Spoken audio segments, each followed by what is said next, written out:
Bonsoir. Une fois encore, je voudrais vous remercier sincèrement pour l'intérêt que vous portez à notre chaîne, à notre plateforme, dans le Service Plus, là où nous abordons trois sujets importants: le développement spirituel, le développement personnel et puis les finances, les investissements.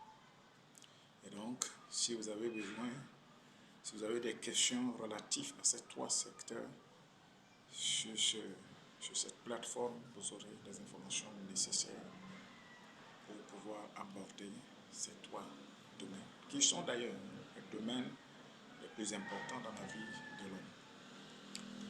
Depuis hier, nous avions parlé concernant le développement spirituel, que l'homme, la nature de l'esprit de l'homme est tout ce qu'il est. Vous comprenez? Tu es esprit, nous sommes esprit.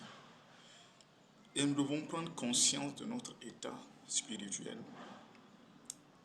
et permettre notre nature spirituelle de se manifester. Vous comprenez? Donc, quand on parle du domaine spirituel, le spirituel a ses domaines, a son domaine différent du domaine physique. Vous comprenez? C'est que comme vous ne pouvez pas amener le poisson hors de l'eau et attendre qu'il vive, le poisson va mourir. C'est ainsi que quand vous ne périrez pas dans le domaine de l'esprit, vous n'allez pas avoir votre esprit se manifester. Nous avions dit que le moment où vous êtes conscient de votre état spirituel, vous êtes conscient de votre nature spirituelle, votre nature manifeste son potentiel, sa réalité, sa personnalité, son caractère. Voilà. Donc pour que cela arrive, vous devez apprendre comment est-ce que le domaine spirituel, comment est-ce que l'esprit de l'homme se manifeste.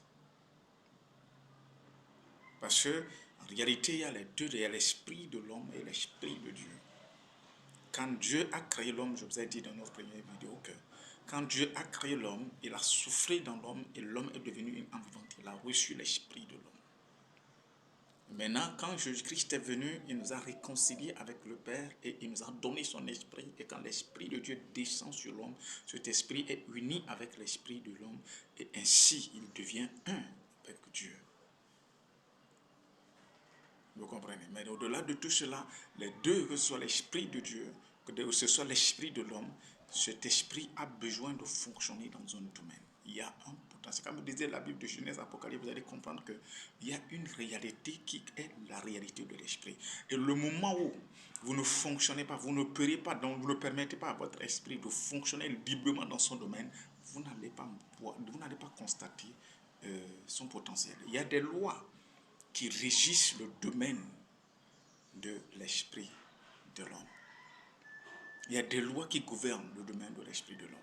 Et quand vous ne les connaissez pas et que vous ne fonctionnez pas en harmonie avec ces lois, vous n'allez jamais voir le potentiel de votre esprit se manifester. Non. Vous n'allez pas découvrir votre esprit. Vous n'allez même pas sentir que votre esprit est avec vous. Mais le moment où vous fonctionnez, vous découvrez ces lois que nous allons partager aujourd'hui, et que vous vous harmonisez à ces lois, vous êtes conscient de ces lois, vous fonctionnez en fonction de ces lois, vous allez voir que votre esprit, le potentiel de votre esprit, tel un géant va sortir en vous et va prendre contrôle de tout ce qui vous concerne.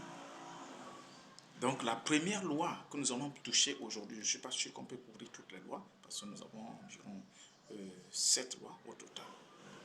D'accord, les 7 lois de l'esprit. La première loi, c'est la loi de la vie potentielle. Votre esprit est une potentialité. Dieu a créé l'homme, a mis dans l'esprit de l'homme tout le potentiel nécessaire. L'homme ne devait pas chercher quoi que ce soit de l'extérieur. Nous sommes des paquets. L'homme est un paquet, est un emballage de tout ce dont il a besoin. L'homme est une multiplicité, une diversité de potentialités. L'homme est à limitation zéro. Mais nous sommes limités dans le temps et dans l'espace par rapport à notre corps physique dans lequel nous sommes. Ce corps physique semble pour nous une prison. Vous comprenez? Mais en dehors de cet esprit, en dehors de ce corps, de cette prison, nous sommes à l'imitation zéro. Nous n'avons pas de limite. Nous pouvons voyager dans le temps, nous pouvons voyager dans l'espace. Nous n'avons pas de limitation parce que nous sommes énergie. Nous sommes le présent. Nous sommes l'éternité. Nous sommes immortels. C'est ce que nous sommes. Ça, c'est la loi de la pure potentialité. C'est la loi de la pure potentialité. Maintenant, avant que cette loi de la pure potentialité ne se manifeste dans votre vie, avant que vous vous relâchiez complètement dans votre vie, vous devez comprendre qu'il y a un environnement dans lequel votre esprit va fonctionner. La plupart des maîtres spirituels ne parlent pas n'utilisent pas trop ce mot, mais moi je vais commencer par ce mot, c'est pas la prière. Le premier mot, le premier domaine où votre esprit travaille le mieux, c'est la prière. La prière, c'est lorsque vous décidez, vous êtes conscient qu'il y a quelqu'un, qu'il y a votre créateur. Vous êtes conscient que vous êtes esprit et que votre esprit est créé par quelqu'un et que ce quelqu'un a besoin qu'on a besoin de garder un contact avec ce quelqu'un-là. Et par la prière, nous rentrons en contact avec Dieu. Par la prière, nous décidons de discuter avec Dieu. Par la prière, nous décidons d'avoir un moment personnel avec Dieu. Donc, si nous voudrions que notre vrai potentiel se manifeste, si nous voulons que la loi de la pure potentialité se relâche dans notre vie, nous ne devons pas blaguer avec le premier point, la prière. La prière. Nous devons avoir des moments de prière. Des moments de prière, des moments de prière, des moments où tu t'assieds et tu ne fais que louer Dieu. Tu ne fais que dire, Dieu, je voudrais te dire merci. Dieu, je sais que tu es le monarque de l'univers. Je sais que tu es l'alpha et l'oméga. Tu es celui qui était, qui est et qui sera. Tu le loues, tu l'exaltes. C'est un moment de prière. C'est un moment de reconnaissance. Un moment d'action de grâce, un moment de louange, un moment d'exaltation, un moment de glorification à l'endroit de ton Créateur. Parce que tu es créé à son image et ton vrai potentiel, ta vraie potentialité existe en lui. Parce que tu es une partie de lui. Et tu es parce qu'il est. Tu as parce qu'il a. Tu deviens parce qu'il a permis, il veut, et c'est ce qu'il pense que tu dois devenir. Donc mettre de côté la prière, c'est fonctionner dans une certaine illusion possible. Et quand tu commences par la prière, dans la manifestation, dans la recherche de la manifestation de ton vrai potentiel, de la pure potentialité, tu es couvert, tu es protégé, tu es immunisé. Tu crées autour de toi, comme je l'ai dit, parlant du pôle positif, tu crées autour de toi un champ magnétique de protection. Donc le premier point, c'est la prière. Nous devons apprendre à prier. Et surtout pour les chrétiens de la nouvelle génération, je dirais que la prière en langue est vraiment fondamentale. Vous devez avoir des moments de prière où vous restez ensemble, vous restez en un seul endroit, vous ne faites que prier en langue, vous ne faites que parler en langue parce que c'est une langue inconnue. C'est votre esprit qui prie, ce n'est plus pour vous, ce n'est plus prier avec votre intelligence, mais votre esprit prend l'ascendance et prie. Donc à ce moment, vous êtes en train d'activer vous êtes en train d'activer la loi de la pure potentialité. Vous êtes en train d'allumer, d'éveiller le géant qui est en vous dans la prière. La deuxième chose que vous devez pratiquer lorsque vous voulez que la loi de la pure potentielle soit mise en œuvre dans votre vie, c'est le silence. Je vous ai dit la dernière fois que, quand parlant du silence, j'ai dit que je vais revenir là-dessus. Le silence est fondamental. Parce que nous sommes dans un monde tellement agité. Nous recevons la plupart des problèmes que nous avons, la plupart des difficultés, la plupart des angoisses, des moments d'angoisse, des rancœurs, des difficultés, des moments de mécontentement que nous avons, nous recevons ça de l'extérieur. Nous recevons des coups, des mauvaises paroles, des mauvaises informations, des mauvaises idées. Nous voyons beaucoup de choses qui affectent notre esprit. Donc on a besoin d'un moment de silence. Un moment de silence, un moment où tu te déconnectes avec ta nature, avec la nature humaine. Où tu te retrouves face à face avec toi-même. C'est une rencontre avec toi et tu te reconcentres sur toi-même. Tu n'es conscient que de toi. Tu es conscient en cet instant que de ton esprit seul. De toi et de toi seul. C'est un moment fort, c'est un moment très important dans la vie d'une personne. Négliger le moment de silence, être toujours dans le bruit à tout instant, constamment, c'est se créer, c'est limiter sa durée, de vie sur la terre.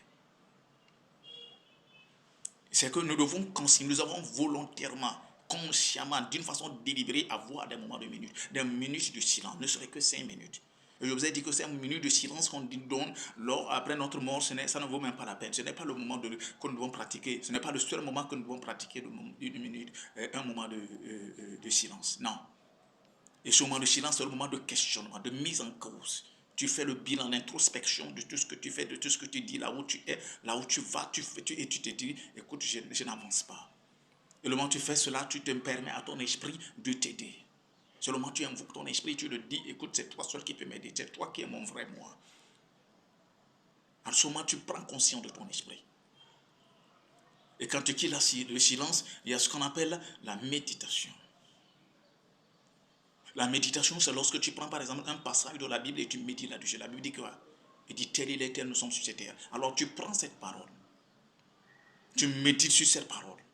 Tel il est, tel nous sommes sur cette terre. Tel il est, tel nous sommes sur cette terre. Tu médites sur cette parole. Tu médites sur chaque mot de cette parole. Tu peux prendre n'importe quel mantra. Tu médites sur chaque mot de ce mantra. Et tu médites là-dessus. Tu réfléchis là-dessus. Tu es en train de méditer là-dessus. Et quand on parle de la méditation, ça commence d'abord par le récit de ce mantra ou bien de cette parole. Et d'ici quelqu'un est en Christ, il est une nouvelle créature. Les choses anciennes sont passées, voici toutes choses sont devenues nouvelles. Alors tu récites encore ce verset d'une façon concentrée. Tu reviens sur chaque mot de ce verset jusqu'à ce que telle une fenêtre, telle une porte, telle une bombe atomique qui va tomber sur ce verset. Tu vas avoir la pénétration de la révélation qui est derrière ce passage. Tu vas rentrer dans la révélation qui est derrière ce mantra. Tu vas rentrer dans la révélation qui est derrière cette idée que tu veux chercher. La méditation, c'est le moment où tu entres, tu ton vrai potentiel. Tu as les réponses à toutes les questions les plus profondes. Quand je veux transcender une vérité de biblique, je n'ai pas besoin de courir longtemps. Je médite seulement. Je médite seulement. Et quand je médite qu'ainsi, c'est question des heures. C'est question de minutes. Tout rentre dans l'ordre immédiatement. Donc la méditation. La méditation. La méditation. Donc je vois que la vidéo devient de plus en plus longue. Et on ne peut même pas finir la loi de la paix potentielle aujourd'hui. Après la méditation, il y a ce qu'on appelle le non-jugement. Le non-jugement. Si tu veux que ton frère, si tu veux que la loi de la paix potentielle soit manifeste dans ta vie, il y a ce qu'on appelle le non-jugement. Le non-jugement. Je vais revenir là-dessus. Et après le non-jugement, il y a la communion avec la nature. Quand on parle de la communion avec la nature, c'est la reconnaissance, l'admiration de la créature que Dieu a faite. Parce que dans cette créature, Dieu dit que Dieu a créé le ciel et la terre était vide, informe tout ce que Dieu avait créé pendant les 6 jours était parfait. Donc tu observes toute la beauté de Dieu. Tu reconnais la beauté de Dieu dans tout ce qui se passe, dans toute sa créature. Là, tu es en train de permettre l'appui potentiel parce que tu reconnais, si tu as créé cette nature qui est parfaite, donc il t'a créé aussi parfaite. Alors la vraie nature, la loi de l'appui potentiel serait activée dans ta vie. Cette vidéo, nous allons continuer avec la production de cette vidéo. Cette vidéo va nous prendre peut-être 1 ou 2 semaines.